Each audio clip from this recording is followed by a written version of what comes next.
Bon dia. Avui estem al dia de Sant Josep, en València, i les escoles estan tancades, però bueno, no passa res, és festa.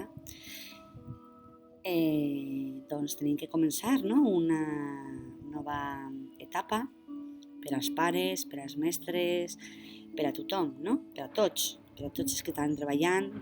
Són moments difícils i, bueno, jo volia avui compartir una cosa amb vosaltres, i és que si tu vols compartir de manera exitosa la plena consciència dels teus fills, deus de, abans, fer-ho amb tu mateix.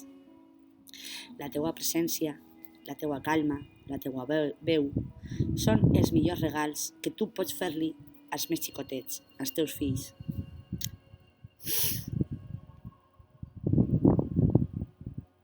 Només podràs crear una família feliç o amb els teus alumnes, si eres mestre o mestra, si tu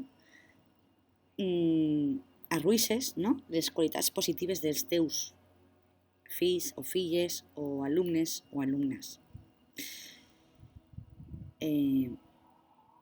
Tu necessites estar estable, content, feliç, en pau, per a que ells també tinguin aquest sentiment de compassió, d'amabilitat, que primer tens que tindre tu. Està clar?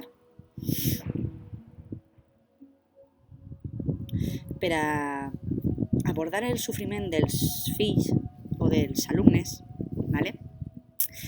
és necessari primer que tu gestiones la teua pràctica meditativa, que tu aprengues a viure amb aquest patiment que estem passant ara amb el coronavirus i que sàpigues com reaccionar.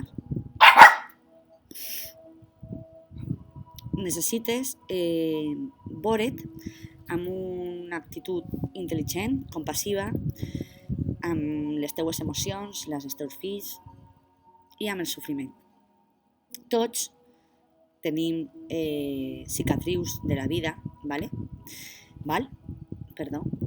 ferides rebudes de la nostra infància, del nostre camí, de la nostra adolescència. I si nosaltres estem d'acord, si fem un raconet així en el nostre cor, doncs tot serà més fàcil.